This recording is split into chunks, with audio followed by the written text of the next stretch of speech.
There are several reasons why Tucker Carlson's interview with President Vladimir Putin of Russia generated such phenomenal interest around the globe.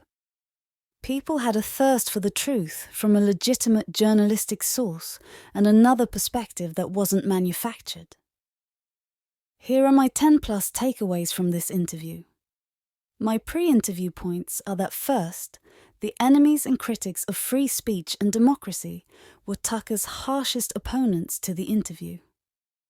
Secondly, more journalists have to embrace the courage of their conviction to see the truth to the end.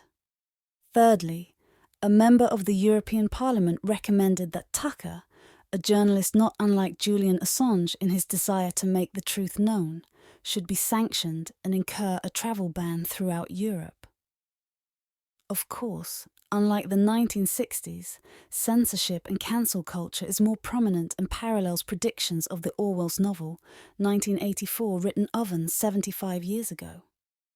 Now to my 10+ points: CIA-sponsored coups, and the extension of the NATO along Russian borders, not forgetting the lack of implementation of the Minsk Agreement, prompted the Russian-Ukraine war.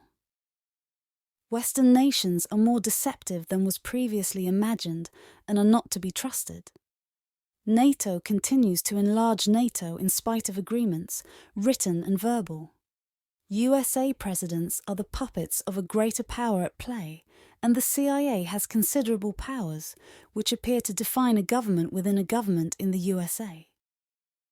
Peace talks between Russia and Ukraine broke down with the incomprehensible intervention of Western countries, one emissary being Boris Johnson, and the continued supply of weapons.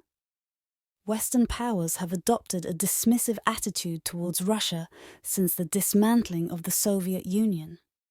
Russia intends to stop the war that was started as early as 2014, but will protect its homeland and its people.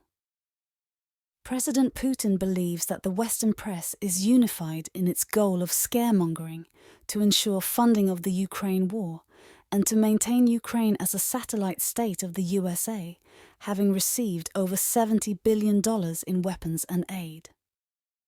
The West is playing Russian roulette, no pun intended, with the European states and the peaceful nations of the rest of the world. President Putin has been infinitely patient with the Western nations and the Ukrainian leadership. President Vladimir Putin is one of the most intelligent leaders on the international stage, with a sharp mind which is steeped in historical facts. The Russian president appealed to the West for a unified shared global security system for stability and predictability within the world. President Putin was critical of the USA's use of the dollar to preserve its power as part of its foreign policy.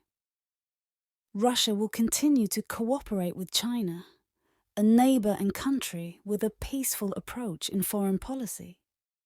Even their combined trade has exceeded expectations in the yuan and Russian ruble. The Putin family was baptized into the Christian faith for generations, and religious tolerance is ingrained in their culture of Russians. All in all, not much was new to me. People who listened to a variety of world news sources were well aware of the duplicity of the Western press, and look forward to the day when sources such as Tucker Carlson will lead the truth cavalry.